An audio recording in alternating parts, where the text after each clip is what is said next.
When you died, you didn't know you'd end up here. Well, in hell, sure, but not here, in front of her. Hi, it's a pleasure to meet you. Salie, right? You smile with a little wave, confirming her name. That's me, she quickly responds. Her head wanders for a moment. So, why did Millie want us to meet again? Giving you a quick side glance, she scratches her head for a moment, knowing her sister told her why, but just couldn't remember. You let out a half-lift chuckle, your memory coming up quick. It's 'cause we're both, You gave another short laugh before continuing. Lesbians? You shrug with a nod. Right, Sallie May begins to snicker herself. You silently clap your hands in an awkward stance, letting out a quiet, surprised gasp. Oh my Satan, you push your fingers into your temple. Salie gives you a questioning stare but doesn't vocalize her words. I think she was trying to set us up. Your arm falls back down to your side. She snorts, leaning back and resting her elbows against the wooden farm fence. Probably, she confirms. Sounds like her anyway. You give her a curious stare, wondering if Millie does this often, trying to set people up. She catches your expression with a quick side glance. Really, she is. Salie slightly leans towards you, her elbows leaving the fence. She was all in that mushy romance stuff since she got hooked on Moxie. Salie argues at your silence. She's been all over it since. Salie quickly adds on with an exaggerated expression. Oh, I believe you, letting out a breath through your lips. You shake your head, thinking for only a moment. You ask, so what about it? What about what? She raises an eyebrow, eyeing you, wanting you to go on. You raise an eyebrow in return, but with a smile. You don't notice it, but her eyes shift to your lips as you begin to talk again about Mills wanting us to get together. Salie wouldn't mind it, not one bit. You were different from what she knew. To start, most people she knew and came across were imps, not sinners. She's never been to Earth, and she doesn't know what made you end up here. Most end up here, though. It wouldn't be such a big deal either. Also, her family was rough around the edges. That's an understatement, actually. Salie pretends to think, her eyes wandering from your lips to the ground far in front of her, not wanting the answer to jump straight out of her. I don't know, maybe. You hum, maybe. Am I not hot enough for you? You joke, giving her a smirk, placing your hands on your hips. Not hot enough? Can't you read her mind? Scratch that, she's glad you can't. What? No. Sally's face scrunches up. You find it cute. You begin speaking again before she can say any more. I have to know if I have to clear up my schedule. Your voice is a bit lighter compared to your previous sentences. A flirtatious tone mixed with genuine interest. Salie couldn't help but just stand there looking at you. She's quick to respond. Clear it up. A week from today, 7 p.m. The rest we can talk about later. Sallie May sounded almost demanding. You can't tell if you liked it or not. Actually, you definitely liked it. Quickly and without thinking much about it, you pat yourself down in search of your phone. You feel lightly flustered but determined. Finding it in your back pocket, you pull it out, heading straight to your contacts. Once you get there, you look back up to Sallie May, handing her your phone. Can you put your number in? Without any words, she takes your phone in her hands and types away her number, her name, and a text to herself. Salie tosses the phone back to you, there, before taking away with a wink. You don't look at the message she sent, turning your phone back off and putting it back into your pocket.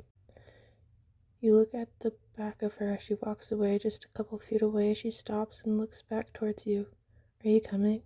Technically, it's still the Harvest Moon Festival. She nods toward the direction she was heading before you quickly run up to Sally's side. Standing by her before walking to the festival grounds. Well, ain't you adorable? She mutters into the air for no particular reason, causing you to pause your steps only for a moment, going unnoticed by her as she kept her eyes straight ahead. You looked at the side of her face before muttering out a response with a short laugh. Yeah, whatever. Looking back in front of you, you take the compliment anyway. It's silent as you walk to the festival grounds. You can't complain, neither of you can. It's a nice silence, peaceful almost. You two have already been there today, celebrated and did whatever, but you weren't with each other. Just going your own separate ways the first step around. You mostly wandered around and maybe shot someone or two. Just a little ways ahead to the open gates, you both can see that there are not very many people on the grounds anymore. Maybe a couple kids in their late teens and some in their early 20s. Save for those running some of the booths, most of which are closed. Aside from the possibility of customers who really knew why those few booths were still open. It was like time was moving slower because of how empty and quiet everything was now. That's how you felt anyway. Sallie May needed a silence, but right now it made her nervous. You made her nervous. No one could see it, though. It didn't show on her face or hands. Your eyes wandered from booth to booth. Your head occasionally turns when something from your peripheral caught your attention. Despite the difference of internal dialogue between the two of you, both of you felt the same way at the end of your little walk through. Only a few words were shared between you two, but you both definitely wanted to hang out again. Maybe this was just to help confirm the already planned dates Sallie May came up with that you agreed to. The low buzzing of a phone began as desperate, shaky hands held it. Glossy eyes stared at the dialing screen. A silent wish and hope could almost be heard, the hope that Millie would just pick up the phone. Sallie needed to speak with her sister now, at this very moment. She felt anxious, and anxiety makes just about anyone feel nauseous. When Sallie May feels any of those two things, together or not, she gets angry. When she gets angry, she might as well go on a murder spree. She can't go on a murder spree, not now anyway. The point is, she's not happy. She just might fall to the ground and start crying. She doesn't want to cry. Crying leads to sobs and hiccups, and if she starts doing that, then she can't clearly talk to Millie and get the advice she needs. Millie will quiet down for Sallie over the phone to give her comfort. Sallie doesn't want comfort. She needs and wants advice. Millie, please, just pick up the phone. Don't you know it's important? Sallie needs you. The dialing stopped. The voices in Sallie May's head stopped with it. Hey. Millie's sweet voice rang into the air through the speaker. Sallie took a moment to actually process that her sister picked up. When she didn't answer, Millie tried again. Hello? Everything okay? Millie, her voice sounded broken and almost distraught. I need some advice. Sallie pulled out, dragging the S sound longer than she meant to, almost sounding like a hiss of pain.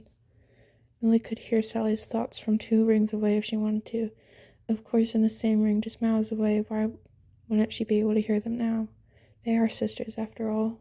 About? Millie was quick to respond, not wanting to have her sister's words hang in the air, searching for an answer to an unspoken question. Sallie takes her time trying to figure out how to perfectly string her sentence together. How? She starts stuttering out.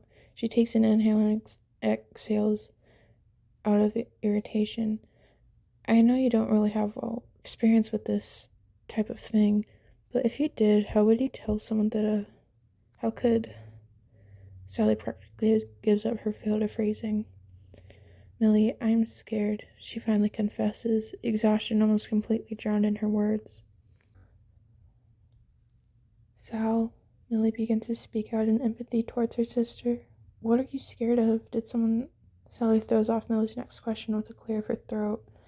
Sallie May creates a noise, an open-mouthed hum, almost like she was trying to stop time, her lips barely touching as she does so. Sallie May wanted to hang up right there at that moment. She could just not say anything. Millie waits for her sister to speak up again. On the other side of the phone, Millie had a worried expression resting on her face. You know your friend from I.M.P. You introduced us the other day, and, Sallie almost hesitates to speak the next part. I really like them. Sallie nervously laughs out. Oh, I'm glad. Millie almost squeals. Her sister had a new friend and a crush on top of everything. In almost a blink of an eye, Millie is back to the serious worded tone she had beforehand. So, what are you scared of then? Millie had a million possibilities as to why Sallie was feeling anxious running through her head per minute. May takes a shaking deep breath in before exhaling out her next words. I want to tell them about, Sallie lets Millie fill in the blank, but I feel like I can't. Her voice breaks for a moment, her eyes glossing over again. This time, a tear almost escapes her waterline. Sallie sniffles. her throat almost croaking, fearing she may sob out her next words as she spoke out once again. I don't know what to do, Mills. She begins to cry out. Sallie felt like she was going to fall deeper into hell at this point. She felt weak and vulnerable as Sallie's hands and legs began to shake.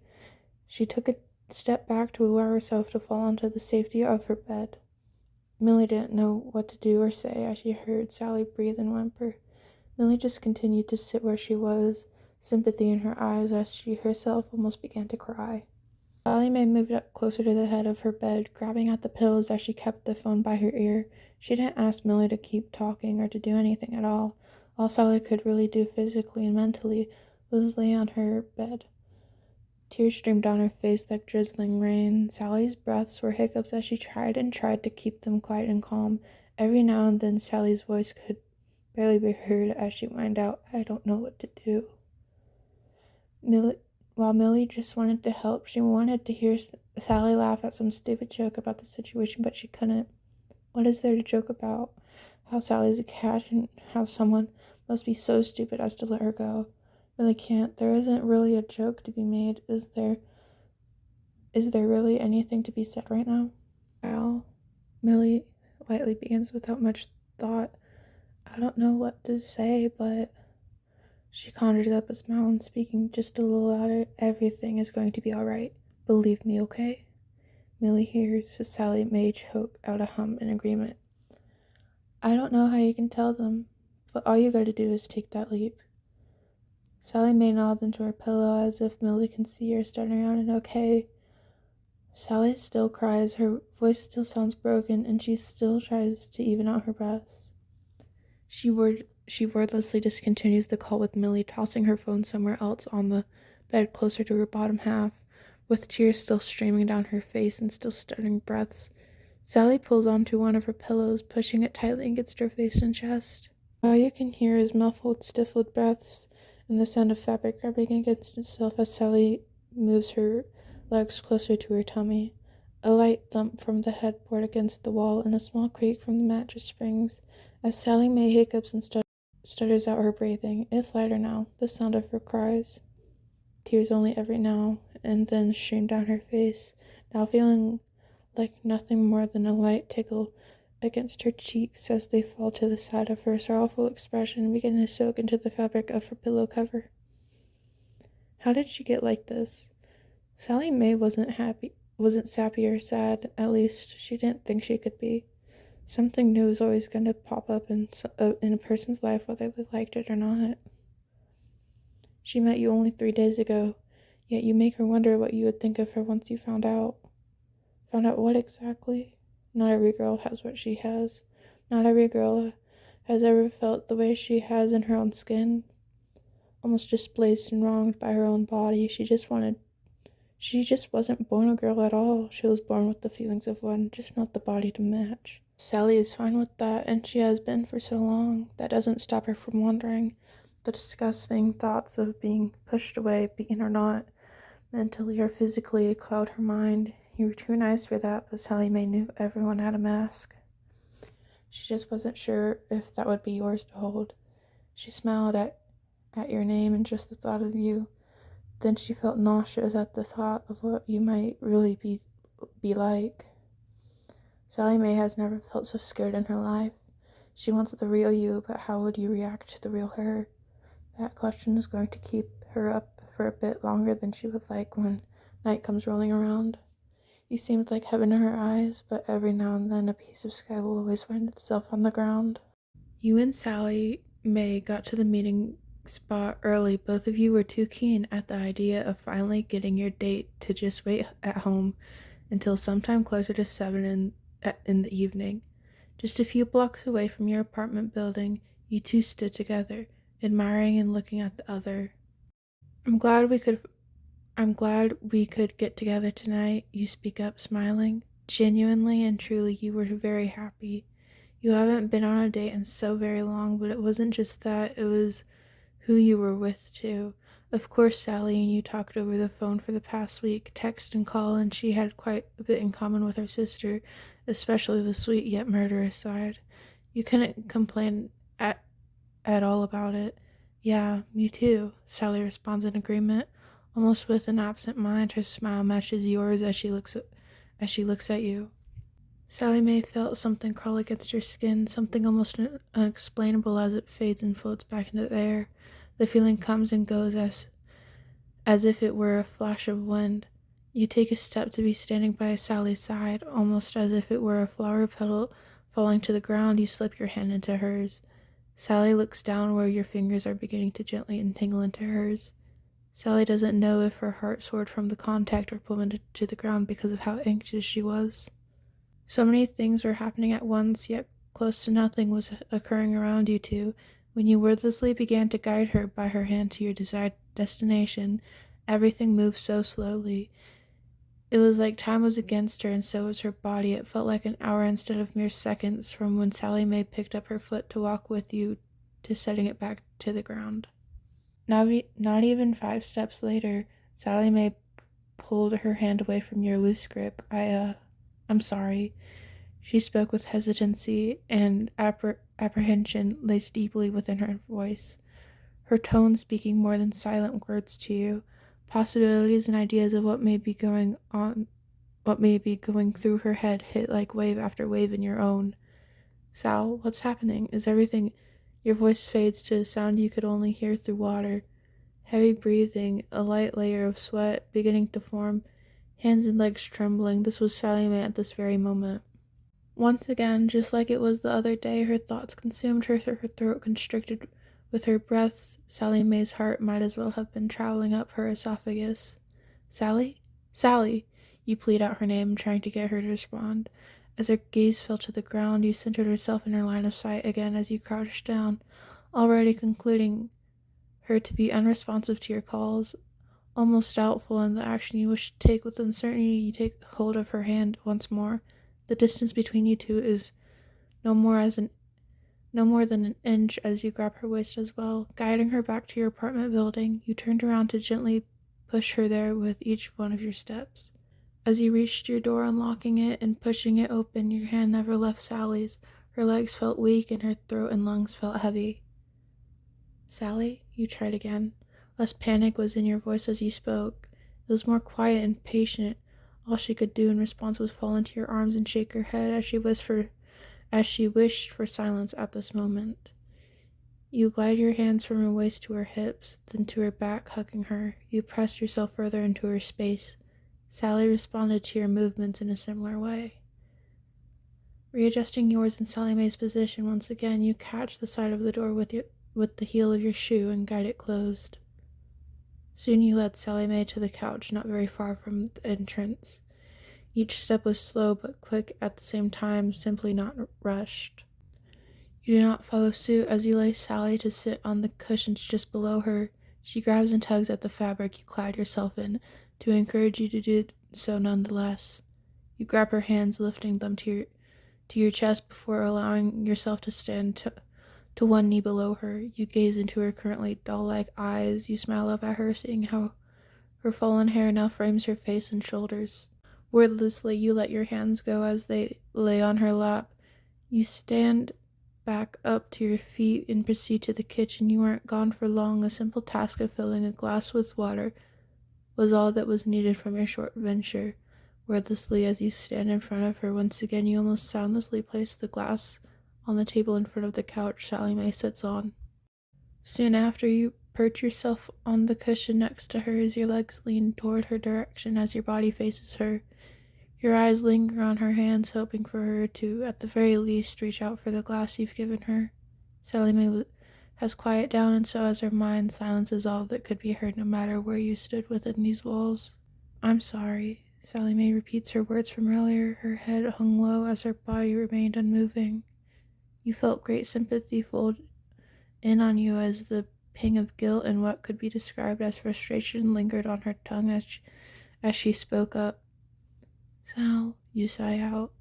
Is there something to even be sorry for? You speak the question out loud. You weren't necessarily looking for an answer. Sally clasped her hands together before letting you take one of hers in your own. She looks to you, curious about your actions. Slowly and gently you pressed your lips to her knuckles before whispering against her skin. You can tell me anything. It wasn't just a few words to get her to open up, but an actual promise. Sallie May breathes deeply. I wasn't exactly. I'm not what you think I am. Her voice begins to rasp as she lets out her words. Unknowing to the full meaning behind her words, you take a moment before asking, and what would that be? You pull her arm with ease and delicacy as you begin to just barely graze your lips against her skin, only committing such a thing with the sole intent of comfort on her behalf. You wait for her answer with great patience. By the time your lips flutter against her shoulder, she utters out, "I wasn't born like this." You keep her face. You keep your face close to her shoulder, waiting for her to continue. "I wasn't born a girl," Sallie Mae admitted. It was slow and she was scared. You could, to a degree, understand how she felt in this moment.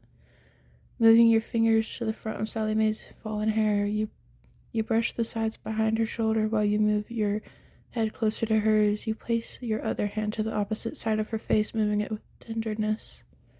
"Should I be sorry for liking you then?" You dug your head to kiss Sally's cheek.